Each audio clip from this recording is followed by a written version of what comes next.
ಅವ್ರು ಹೋರಾಟ ಮಾಡಿಲ್ಲ, ಯಾರು ಬ್ರಿಟಿಷ್ ಪರವಾಗಿದ್ರು, ಬ್ರಿಟಿಷ್ ಕೈಗೆ ಹೊಂದಿದ್ರು ಅಂಥವ್ರು ಇವತ್ತು ನರೇಂದ್ರ ಮೋದಿ ಆಗಲಿ ಪ್ರೈಮ್ ಮಿನಿಸ್ಟರ್ ಹಾಕುಂತಾರೆ.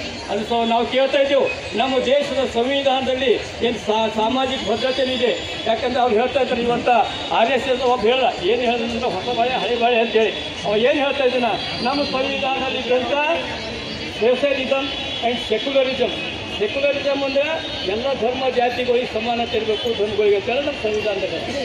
ಅದ್ರ ಜೊತೆ ನಾವು ಕೇಳ್ತಾ ಇದ್ದೇವೆ ಇರ್ತಕ್ಕಂಥ MP MLAಗಳಿಗೆ ನೀವು ಡೈರೆಕ್ಟಿವ್ ಪ್ರಿನ್ಸಿಪಲ್ ಏನದ, ಈ ಡೈರೆಕ್ಟಿವ್ ಪ್ರಿನ್ಸಿಪಲ್ ಓದ್ ನೋಡಪ್ಪ ಹೊಸಬಾಳೆ, ಹಾಗೂ ನಿಮ್ಮ RSS ಇದ್ದಂಥ ನಿಮ್ಮ ಭಾಗವತಿಗೆ ಹೇಳು, ಡೈರೆಕ್ಟಿವ್ ಪ್ರಿನ್ಸಿಪಲ್ ಅದ 14 ವರ್ಷದವರೆಗೆ ಎಲ್ಲೋಗಿ ಶಿಕ್ಷಣ ಕೊಡ್ಬೇಕಂತೇಳಿ. 14 ವರ್ಷದವರೆಗೆ ಎಲ್ಲೋಗಿ ಶಿಕ್ಷಣ ಕೊಟ್ಟಿದ್ದೇನಪ್ಪ 75 ವರ್ಷ ಆದ ನಂತರ.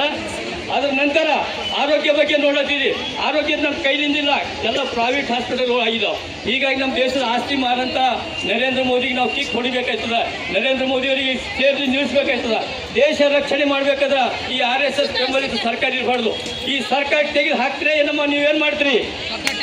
ತೆಗೆದು ಹಾಕ್ತೀರಿ ಏನು ಹಾಗೆ ಹೇಳ್ತೀರಿ? ತೆಗೆದು ಹಾಕೋ ಪ್ರಯತ್ನ ಮಾಡಬೇಕು. ತೆಗೆದು ಹಾಕಬೇಕಾದ್ರೆ ಏನು ಮಾಡ್ಬೇಕಾಯ್ತದ?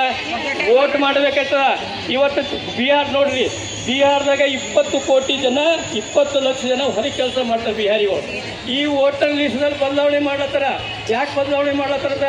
ಮುಂದೆ ಅಧಿಕಾರಕ್ಕೆ ನಾವು ಬರಬೇಕು, ನಾವು ಅಂದ್ರೆ BJP ಅಧಿಕಾರಕ್ಕೆ ಬರ್ಬೇಕಂತೇಳಿ. ಮಹಾರಾಷ್ಟ್ರದಲ್ಲಿ ಕೂಡ ಅದೇ ರೀತಿ ಧೋಕಾ ಮಾಡಿ ಅಧಿಕಾರಕ್ಕೆ ಬಂದರು. ಈಗ ಕೂಡ ಅಧಿಕಾರ ಮಾಡೋ ಪ್ರಯತ್ನ ಮಾಡ್ತಾರೆ. ಸೋಷಿಯಲಿಸಮ್ ಓಡು ನಮ್ಮ ದೇಶದಲ್ಲಿ ಸಾರ್ವಜನಿಕ ಎಲ್ಲರಿಗೂ ಬರುತ್ತೆ. ಸೋಷಿಯಲಿಸಮ್ ಅಂದ್ರೆ ನಮ್ಮ ಕುವೆಂಪು ಹೇಳಿದ್ರು, ಸರ್ವರಿಗೆ ಸಮಬಾಳು ಸರ್ವರಿಗೆ ಸಮಪಾಲು ಅಂತ. ನಾವು ಸಮಪಾಲು ಕೇಳಕ್ಕೆ ಬಂದಿದ್ದೆವು. ಅದು ಸಮಪಾಲು ಕೇಳೋ ಹೊತ್ತಿಗೆ ನಮ್ಗೆ ಎಷ್ಟು ಕೊಡ್ಲತ್ತಾರ? ಅಂಗನವಾಡಿದ್ರಿಗೆ 15 ಸಾವಿರ ಒಳಗೆ, ಬಿಸಿವು 12,000 ಒಳಗೆ. ಮತ್ತೆ ನಮ್ಮ ಆಶಾ ಕಾರ್ಯಕರ್ತರು ಇವರಿಗಂತೂ ಬಹಳಷ್ಟು ದೊಡ್ಡ ಪ್ರಮಾಣದಲ್ಲಿ ಅನ್ಯಾಯ ಇಲ್ಲ. ಹೀಗಾಗಿ ಬಿಸಿ ಊಟದವ್ರನ್ನ ಹಾಗೆಲ್ಲ ಸುಮಾರು 78 ಕೋಟಿ ನಾವು ಕಾರ್ಮಿಕರಿದ್ದೆವು. ಈ 78 ಕೋಟಿ ಕಾರ್ಮಿಕ ವರ್ಗ ಒಡೆ ಸಲುವಾಗಿ RSS ಅವರು BMS ಅಂತ ಮಾಡಿದ್ದಾರೆ. ಪ್ರತಿ ತಲೆ BMS ಅಂದ್ರೆ ಅರ್ಥ ಏನು? ನಮ್ಮ ದೇಶನೇ ಗುಲಾಮ್ ಮಾಡ್ರಿ ಅಂತೇಳಿ. ಯಾರು ಮನುಸ್ಮೃತಿ ಇರ್ತದ ಆ ಮನುಸ್ಮೃತಿ ತರಬೇಕಂತ ಜನ. ಹೀಗಾಗಿ ಇವತ್ತಿನ ನಮ್ಮ ಸಾರ್ವತ್ರಿಕ ಮುಷ್ಕರ 1991ರಿಂದ ಹೊಸ ಆರ್ಥಿಕ ನೀತಿ ಬಂತು. ಹೊಸ ಆರ್ಥಿಕ ನೀತಿ ಅಂದ್ರೆ ಕಾರ್ಮಿಕರಿಗಾಗಿ ರೈತರಿಗಾಗಿ ಒಂದು ವಿಷಯ ಗುಳಿಗೆ ಅದು. ಈ ಹೊಸ ಆರ್ಥಿಕ ನೀತಿ ತಂದಂಥ ಕಾಂಗ್ರೆಸ್ದವ್ರನ್ನ ತೆರಿಗೆ ಕೆಡ್ಸೋದಿಲ್ಲ ಅವರು. ಕಾಂಗ್ರೆಸ್ದವ್ರು ಹೇಳ್ಬೇಕಲ್ರಿ, PV ನರಸಿಂಹರಾವ್ ತಪ್ಪು ಮಾಡ್ಯಾನಂತೇಳಿ ಇಲ್ಲಿವರೆಗೆ ಹೇಳಕ್ಕೆ ರೆಡಿ ಇಲ್ಲ. ರಾಹುಲ್ ಗಾಂಧಿ ಹೇಳ್ತಾ ಇದ್ದಾರೆ, ಏನು ರಾಜಕೀಯ ಏನು ಹೇಳಿದ್ರು ರಾಹುಲ್ ಗಾಂಧಿಯವರು ಏನು ಹೇಳಿದ್ದಾರೆ? ಕಾಂಗ್ರೆಸ್ದಲ್ಲೇ BJP ಪರವಾಗಿ ಕೆಲಸ ಮಾಡೋದಂದ್ರೆ ಕಾಂಗ್ರೆಸ್ದಲ್ಲ. ಮೊನ್ನೆ ಸ್ಟೇಟ್ಮೆಂಟ್ ನೋಡಿದ್ರೆ ಇಲ್ಲಿ ಬೀದರ್ ಕಾಂಗ್ರೆಸ್ ಪ್ರೆಸಿಡೆಂಟ್ ಬಗ್ಗೆ ಇಲ್ಲಿದ್ದಂಥ ಲೀಡರ್ಗಳು ಒಂದು ಮಾತಾಡಿದಾರೆ. ಅವ್ರು BSP ಆ್ಯಂಡ್ RSS ಸಂಬಂಧಿತದ್ದು. ಸುಮಾರು 10 ವರ್ಷದಿಂದ ಅವ್ರು ಟೆನ್ನಲ್ಲಿ ಕೂರಿಸ್ಕೊಂಡು ಕಾಂಗ್ರೆಸ್ ಪಾರ್ಟಿ ಬೀದರ್ ಪ್ರೆಸಿಡೆಂಟ್ ಟೆನ್ನಲ್ಲಿ ಕೂರಿಸ್ಕೊಂಡು ಓಡಾಡತ್ತೀರಿ. ಅದ್ರ ಸಲ ನಾವು ಹೇಳ್ತಿದ್ದೆವು ಕಾಂಗ್ರೆಸ್ವರಿಗೆ, ನೀವು ಎಚ್ಚರಾಗ್ರಿ. ಇಂದಿರಾ ಗಾಂಧಿ ಅವರು ಪ್ರೈಮ್ ಮಿನಿಸ್ಟರ್ ಇದ್ದರು, ಪ್ರಧಾನಮಂತ್ರಿ ಇದ್ದರು.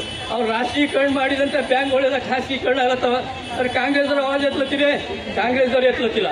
ನಾವು ಕಮ್ಯುನಿಸ್ಟ್ ಪಾರ್ಟಿದವರು, ಕಮ್ಯುನಿಸ್ಟ್ ಪಾರ್ಟಿಗಿದ್ದಂಥ ಸಂಬಂಧಿತ ಟ್ರೇಡ್ ಯೂನಿಯನ್ಗಳು ದೇಶದ ಆಸ್ತಿ ರಕ್ಷಣೆ ಮಾಡೋಂಥ ನಿಜವಾದಂಥ ದೇಶಭಕ್ತರು. ಯಾರು ಬ್ರಿಟಿಷರಿಗೆ ಸಪೋರ್ಟ್ ಮಾಡಿದ ಅವ್ರು ದೇಶದವರಿಗೂ. ನೀವು ಇತಿಹಾಸ ತೆಗೆದು ನೋಡ್ರಿ, ಸಾವರ್ಕರ್ ಇತಿಹಾಸ ತೆಗಿರಿ, ಅಥವಾ ಇದ್ದಂಥ ಹೆಗ್ಡೆವಾರ್ ಇತಿಹಾಸ ತೆಗಿರಿ, ಅಥವಾ MS ಗೋಲ್ಗಾಂವ್ಕರ್ ಇತಿಹಾಸ ತೆಗಿರಿ. ಅವರೆಲ್ಲ ಬ್ರಿಟಿಷ್ ಪರವಾಗಿದ್ದಂಥ ಜನ.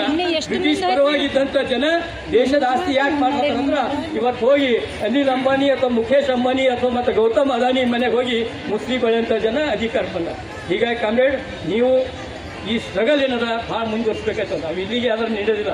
ಎಲ್ಲಿವರೆಗೆ ನಮ್ಮದು ಆರ್ಥಿಕ ನೀತಿ 1991 ಏನು ಇರ್ತಿತ್ತಂದ್ರೆ ಖಾಸಗೀಕರಣ ಮಾಡೋ ಸಲುವಾಗಿ ಈ ಖಾಸಗೀಕರಣ ನೌಕರಿ ಸಿಗೋದಿಲ್ಲ. ಮತ್ತೆ ಮೊನ್ನೆ ಪ್ರೈಮ್ ಮಿನಿಸ್ಟರ್ ಹೇಳ 2 ಕೋಟಿ ನೌಕರಿ ಕೊಡ್ತೇನೆ ಅಂತ ಹೇಳಿದಂಥ ವ್ಯಕ್ತಿ ಏನು ಹೇಳ್ತಾನಂದ್ರೆ, ನಿಮ್ಗೆ ಎಂಪ್ಲಾಯ್ಮೆಂಟ್ ಲಿಂಕ್ಡ್ ಅಂದ್ರೆ ಎಂಪ್ಲಾಯ್ಮೆಂಟ್ ನೀವು ಕೆಲಸ ಮಾಡಿದ್ರೆ ಕೆಲಸ ಮಾಡಿದ್ರೆ ಪಗಾರ ಕೊಡ್ತೇವೆ ಅಂತೇಳಿ. ನಾವು ಪಗಾರ ಕೇಳತ್ತಿಲ್ಲ, ನಾವು ಲಿವಿಂಗ್ ವೇಜ್ ಕೇಳತ್ತಿದ್ದೆವು. ಲಿವಿಂಗ್ ವೇಜ್ ಅಂದ್ರೆ ಏನು? ಸುಮಾರಾಗಿ 18 ಮೀಟರ್ ಬಟ್ಟೆ ನಿಮ್ಗೆ ಬೇಕಾಯ್ತದ, 24 ಕ್ಯಾಲೋರಿ 2400 ಕ್ಯಾಲೋರಿ ನಿಮ್ಗೆ ಬೇಕಾಯ್ತದ. ಅವಾಗ ಮಾತ್ರ ನಾವು ಒಳ್ಳೆಯ ಹೆಲ್ತ್ ಇರ್ಬೋದು. ಆದರೆ ಇವತ್ತು ಮಶ್ರೂಮ್ ತಿನ್ನಂಥ ಜನ ಚೇರ್ ಮೇಲಿದ್ದಾರೆ. ಮಶ್ರೂಮ್ ಹೆಂಗೆ ಕಿಲೋ ಅದ ರೀ? ಯಾರಿಗಾರ ಗೊತ್ತದ? ಮಶ್ರೂಮ್ ನರೇಂದ್ರ ಮೋದಿ ಅವ್ರು ತಿನ್ನೋದು ಯಾರಿಗಾರ ಗೊತ್ತದ ಹೆಂಗೆ ಕಿಲೋ ಅದ? ₹1,000 ಅವ್ರ ಬಟ್ಟಿ ಎಷ್ಟದ? ಕೋಟಿ. ಅಂತ ವ್ಯಕ್ತಿ ಇವತ್ತ ಈ ಕೇಂದ್ರ ಸರ್ಕಾರದಲ್ಲಿ ಅಧಿಕಾರ ಮಾಡತ್ತಾರ. ಹೀಗಾಗಿ ನಾವು ಸುಮಾರು 17 ಡಿಮಾಂಡ್ ಅವ ನಿಮ್ಮ ಆಶಾ ಕಾರ್ಯಕರ್ತರಿಗೆ. ನಂತರ ನಮ್ಮ ಅಂಗನವಾಡಿದವರಿಗೆ, ಬಿಸಿ ಊಟದವರಿಗೆ, ಇವ್ರಿಗೆ ಕಂಪ್ಲೀಟ್ ಆಗಿ ಸರ್ಕಾರಿ ನೌಕರದಾರ ಮಾಡಿ ಅಂತ ನಾವು ಕೇಳ್ತಾ ಇದ್ದೇವೆ. ಮತ್ತು ಮಿನಿಮಮ್ ಪಗಾರ ಎಷ್ಟು ಕೇಳ್ತೀವಮ್ಮ? ಸರ್ಕಾರಿ ನೌಕರದಾರಿಗೆ ಎಷ್ಟು ಅದ? ಇವನಿಗೆ ಅಥವಾ ಸಿ ಗ್ರೂಪ್ದವರಿಗೆ ಮಿನಿಮಮ್ 25 ಅದ. ಬೇಸಿಕ್ 25,000. ಆ 25,000 ಕೂಡ ನಮ್ಗೆ ಗೊತ್ತಿದೆ. ಯಾಕಂದ್ರೆ ನಮ್ಮ ಸಂವಿಧಾನದಲ್ಲಿ ಸಮನಾಗಿ ಕೆಲಸ ಮಾಡಿದವರಿಗೆ ಸಮನಾಗಿ ವೇತನ ಕೊಡಬೇಕು. ಆದ್ರೆ ಆ ಸಮನಾಗಿ ವೇತನ ಕೊಡ್ತಾ ಇಲ್ಲ. ಇಂದಿರಾ ಗಾಂಧಿ ಅವರಾಗಲಿ ಅಥವಾ ನಮ್ಮ ಜಗಜೀವನ್ ರಾಮ್ ಅವರು ಸೋಮನಾಥ್ ಟೆಂಪಲ್ ಅಥವಾ ಎಲ್ಲ ತಿರುಪತಿಗೆ ಹೋದಾಗ ಏನು ಮಾಡ್ಯಾರ ಗೊತ್ತದ? ಏನು ಮಾಡಿದ್ದಾರೆ? ಕಾಸ್ಟಿಸಮ್ ಅಲ್ಲಿ ಅನ್ಟಚಬಿಲಿಟಿ ಮುಟ್ಟಿ ತಟ್ಟಿ ಎಂಬ ಜನ ಅವರೆಲ್ಲ ಸೋಮನಾಥ್ ಟೆಂಪಲ್ಗೆ ಹೋದ ನಂತರ ಮತ್ತೆ ಹಾಲಿಲಿಂದ ಹೋದ. ಅಂದ್ರೆ ಈ ಅಧಿಕಾರದಾಗ ಇರೋಂಥ ಜನ ಮನುಸ್ಮತಿಗೆ ಒಪ್ಪೋರಿ, ನಾವು ಮನುಸ್ಮತಿಗೆ ಒಪ್ಪೋದಿಲ್ಲ. ಮತ್ತು ನಮ್ಮ ಕಾಮ್ರೇಡ್ ಒಬ್ಬರು ಮಾತಾಡಿದ್ರು, ರಾವಣ ರಾಜ್ಯ ಅಥವಾ ರಾಮರಾಜ್ಯ.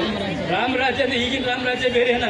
ಈಗಿನ ರಾಮರಾಜ್ಯ ಏನ ಹಿಡಿದನೋ ಮಾಡಿ ಹಿಡಿದು ಯಾರಿಗೆ ಹೊಡಿಬೇಕಂತನೋ ನಮ್ಮ ದೇಶದಾಗ ಇದ್ದಂಥ ಮೈನಾರಿಟಿ ಜನ ನಾವೇನು ಕೇಳಿದ್ವಿ, ಯಾವ ರಾಮ್ ಬೇಕು ನಮ್ಗಂದ್ರೆ ತಂದಿ ಮಾತು ಕೇಳಿ ಎಲ್ಲ ಅಧಿಕಾರ ಬಿಟ್ಟು ಏನು ಅರಣ್ಯಕ್ಕೆ ಹೋಗ್ತಿಲ್ಲ ಅಂತ ರಾಮ್ ಬೇಕು ನಮಗೆ.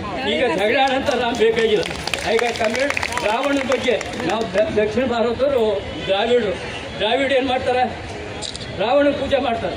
ಹೀಗಾಗಿ ರಾಮರಾಜ್ಯ ರಾವಣ ರಾಜ್ಯ ಬೇಕಾಗಿಲ್ಲ ನಮಗೆ ಬೇಕಾಗಿದ್ದು ಕಾರ್ಮಿಕ ರಾಜ್ಯ, ರೈತರ ರಾಜ್ಯ. ಇಷ್ಟು ಹೇಳಿ ನನ್ನ ಮಾತು ಮುಗಿಸ್ತೀನಿ. ಕಾಮ್ರೇಡ್ ಮಹೇಶ್ ಅವರು ಮಾತಾಡ್ತಾರೆ.